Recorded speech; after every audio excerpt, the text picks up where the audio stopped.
Bueno, sí, yo tuve un paso por la Policía de Investigaciones de mi país, estuve cerca de 10 años prestando servicios ahí y en la década del 80 pues, me tocó la suerte, se puede decir, la oportunidad de estar en la convulsión política causada por el conflicto entre el Estado peruano y los movimientos subversivos de Sendero Luminoso y el MRTA, que es el movimiento revolucionario tipo Tupac Amaru.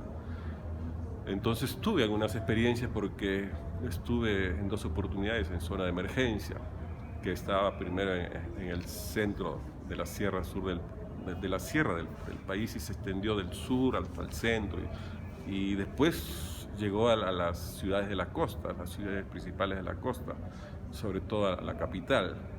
Y bueno, fueron escenarios de violencia, experiencias de violencia, que yo después con el tiempo los llevé a los libros. Y sí, como tú dices, me ha servido de experiencia y de memoria para rescatar ciertos acontecimientos.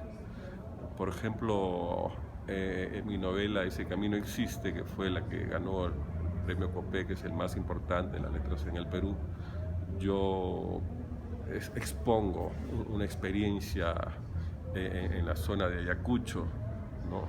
Específicamente las experiencias de violencia desatada a raíz del enfrentamiento entre el cuerpo de la Infantería de Marina con Sendero Luminoso y los grados de deshumanización que nos lleva pues las guerras, ¿no? Yo creo que yo expongo la violencia en mis libros, pero en el fondo lo que yo busco es la paz, ¿no? Que se restablezca una sociedad donde el entendimiento sea posible. ¿Cómo das el paso de la policía a la escritura? Bueno, ciertamente yo escribía desde muy joven en el colegio, me imagino que desde los 14, 15 años hacía composiciones, hacía poesías, pero yo ya estaba en la universidad, estudiaba literatura y estudiaba derecho en dos universidades distintas.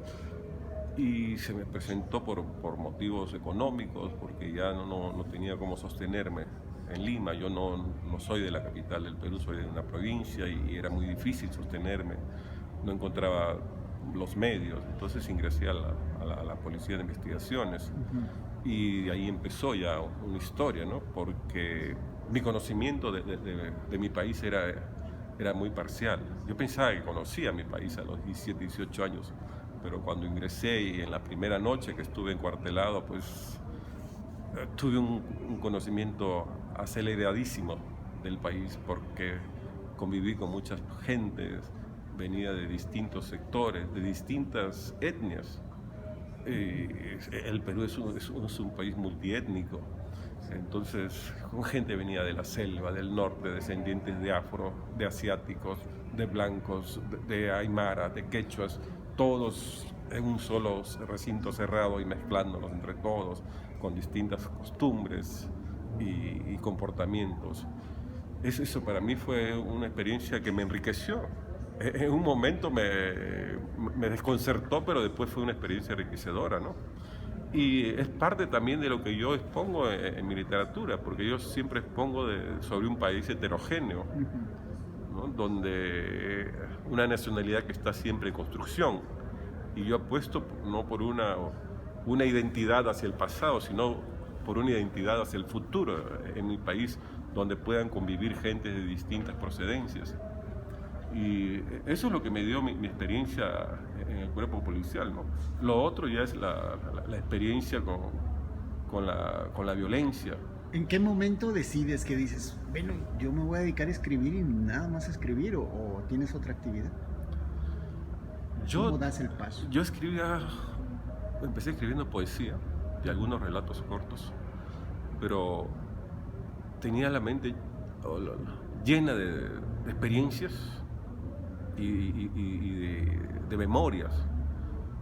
Y yo empecé a escribir como una necesidad para desahogarme de todo ello. Una experiencia en especial cuando yo vi compañeros caídos en el combate y personas que no necesariamente participaban de los combates, pero también eran víctimas de la violencia en los pueblos. Y yo en algún momento dije, yo tengo que escribir sobre esto. De acá a unos años el Perú tiene que conocer lo que está pasando acá. Y yo tomé esa decisión. Y esa decisión se afirmó más adelante cuando comenzó a surgir una literatura que a mi juicio no representaba lo que había pasado. Era tomado de una manera muy ligera, una literatura light, se puede decir, donde se hacían cosas un tanto frívolas a mi entender. Entonces yo dije que yo tenía que contar sobre lo que había pasado de una manera más seria y más contundente. Y no exponer la violencia por un sentido de figuración ni nada dentro, ¿no? Sino exponer la violencia como un elemento de la condición humana. Eso es lo que a mí siempre me ha interesado. Y de alguna manera rescatar a las personas que sin querer se vieron involucrados en estos conflictos, ¿no? Yo creo que en el fondo, como te repito, lo que yo busco detrás de todo eso es buscar que se restablezca la paz, ¿no? Porque me considero una persona que apuesta a eso. ¿Cuál ha sido la dificultad o por el contrario se te ha facilitado el llevar la realidad a la literatura? Que muchas veces cuando vemos algunas obras y se tratan de violencia, muchas veces pensamos que es de la imaginación del autor, ¿no? Y acá en tu caso, que fuiste policía de investigación, probablemente con esas experiencias, pues tienes conocimiento de lo que estás escribiendo, pero ahora convertirlo en arte. Eso es lo difícil. Eso es lo difícil porque corremos el riesgo de en vez de hacer un artefacto verbal, una obra de arte, hacemos obras de denuncia u obras de crónica y no alcanzamos el nivel estético. O sea, convertir la realidad real en una realidad ficcional es lo difícil en literatura. Yo tenía las historias bulliendo en mi mente de una manera desenfrenada, alocada, y eran historias, memorias que no me dejaban estar tranquilo. Entonces yo tomé esto como una manera de desfogarme de esos demonios, como una catarsis. Pero tenía muchas voces en mi interior, muchos rostros que querían surgir, y yo tenía que hacer una especie de ordenamiento para que eso no se salga de control. Y ya tenía la historia, el segundo paso era contarla. Entonces la decisión más difícil fue para mí cómo contar y quién contaba, qué hacer con las historias. Entonces a mí se me ocurrió hacer un engranaje de pequeñas historias y dar una voz muchas veces a los mismos protagonistas, hacer polifonías, ¿no?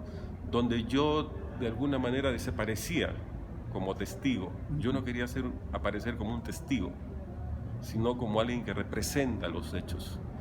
Yo creo que me ayudó eso a una capacidad que tengo quizá de simbolizar y fabular las cosas. Entonces, cada vez que yo veía que algo que yo escribía de alguna manera trataba de retratar veristamente lo que había pasado, lo cambiaba, lo deshacía y empezaba de nuevo.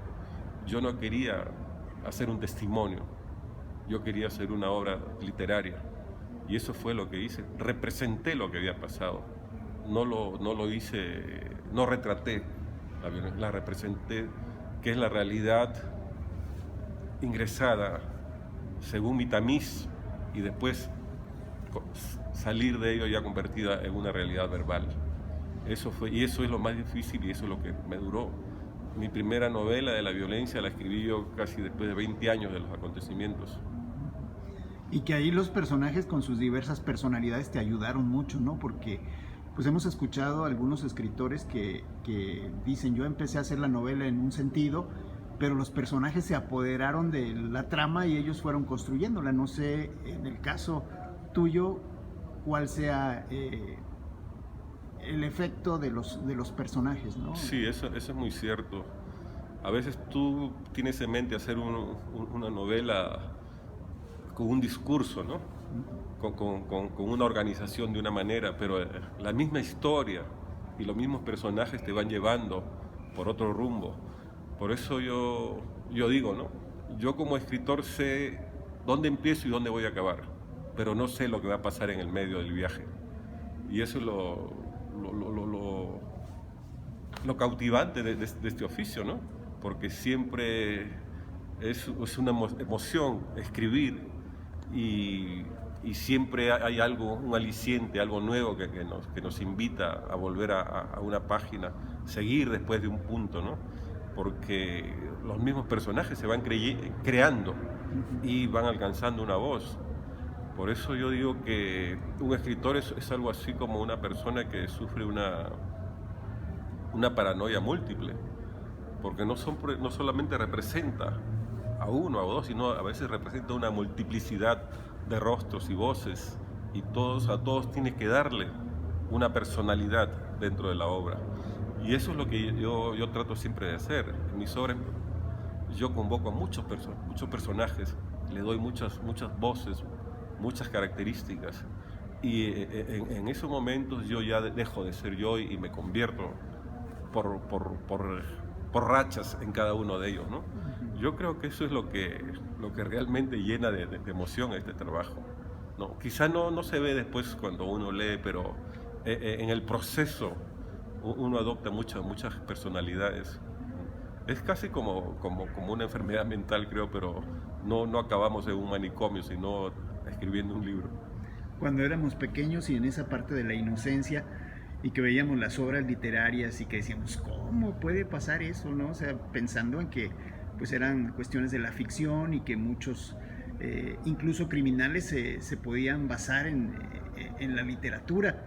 Y hoy vemos que la realidad es brutal y que muchas veces queda corto lo que se puede imaginar a alguien contra la realidad, ¿no? Contrastado.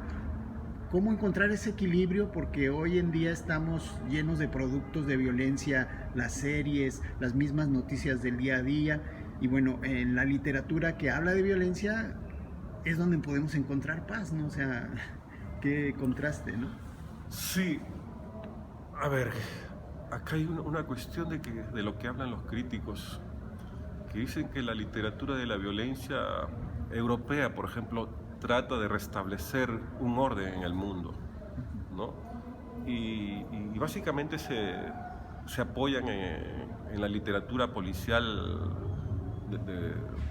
de los inicios, ¿no? Como la que decía Agatha Christie, por ejemplo, o Conan Doyle, pero esos policías, esos detectives que restauraban un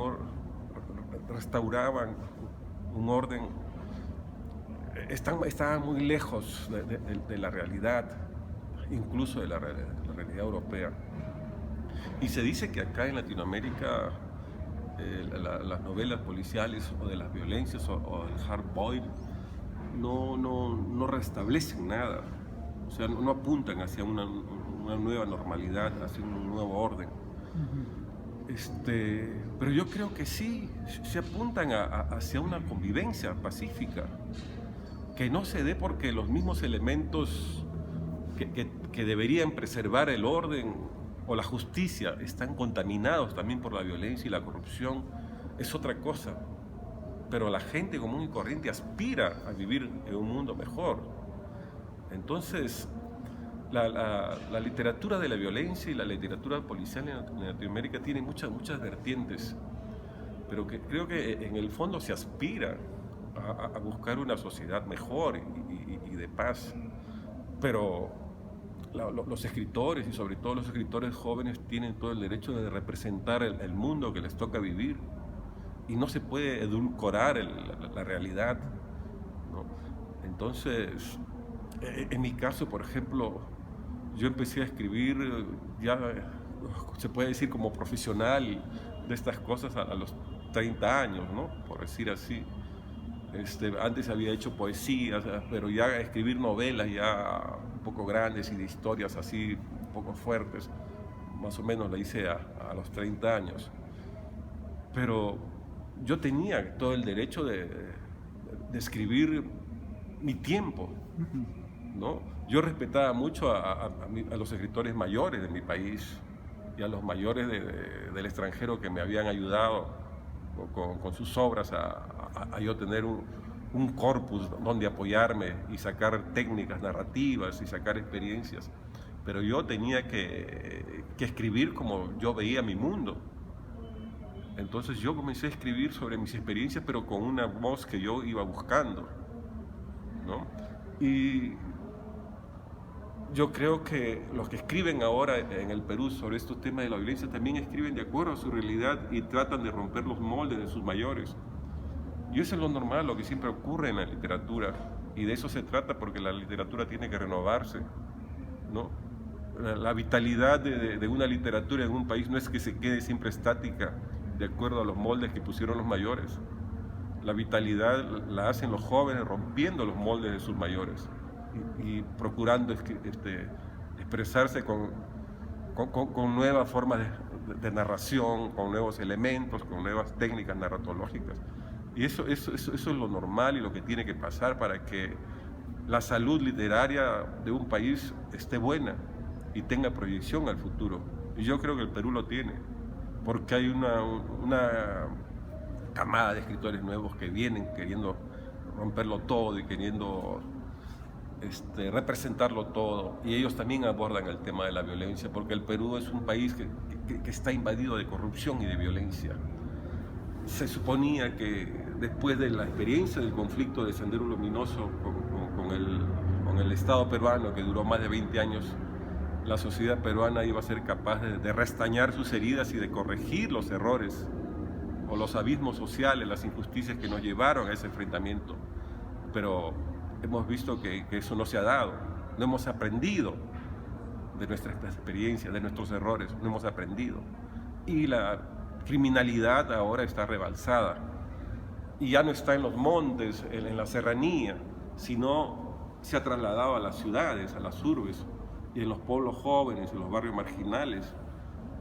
Hay cárteles de delincuentes, lo que ahora llaman en el Perú los injertos, que son grupos delincuenciales que se juntan para dominar cierta área grande, ciertas regiones grandes del país, ¿no? Y en el norte del país, de donde yo provengo, yo soy de un puerto norteño que se llama Chimbote, había una organización criminal que dominaba casi todo el norte, desde Lima hasta la frontera con Ecuador, que se llamaba La Gran Familia, que eran estas bandas injertándose y copando espacios más amplios. Entonces los jóvenes que salen ahora a escribir narran sobre eso, porque han conocido en sus barrios a miembros que estaban dentro de esas organizaciones. Y yo también, que soy un escritor un poco mayor, me di cuenta de que esa violencia política con Sendero Luminoso y el MRTA se estaba trasladando a las calles y estaba enrolando a los jóvenes, ¿no? Para meterlos en el narcotráfico, en el sicariato. Y de eso estoy tratando ahora yo. Lo que yo digo que es la novela de los hijos de la violencia, o sea, la novela de las secuelas que nos dejó la guerra con Sendero Luminoso, ¿no? Y es, por ejemplo, en esta novela, Cosecha de Tiburones, estoy abordando la violencia ya del crimen organizado empatado con las autoridades políticas que desencadenan, por decir, en sicariato, ¿no? Y en una corrupción generalizada. Es el caso de una región de mi país donde un hombre, para ganar las elecciones regionales, se asoció con organizaciones criminales, y una vez que estuvo en el poder se pelearon con sus socios, con los líderes de estas organizaciones, y contrataron sicarios y desataron una guerra de sicarios, de tal manera que en mi ciudad aparecían todos los días 2 o 3 muertos que la policía tenía que recoger de las calles, y se desató una mortandad terrible. Y el móvil era apoderarse de un dinero proveniente del canon minero, que era una cifra aproximadamente de $3.000 millones para una región, casi la tercera parte del presupuesto del país, para una sola región. Cuando acabó esta guerra de sicarios y cuando metieron presos a los líderes políticos de estos que ya eran delincuentes, no habían hecho una sola obra de desarrollo para esa región y tampoco quedaba un centavo de ese dinero. Entonces, esa es la nueva realidad, la nueva criminalidad que los escritores del momento están llevando a la literatura, a los cuentos, a la novela, y esa es la realidad que estamos representando en el país.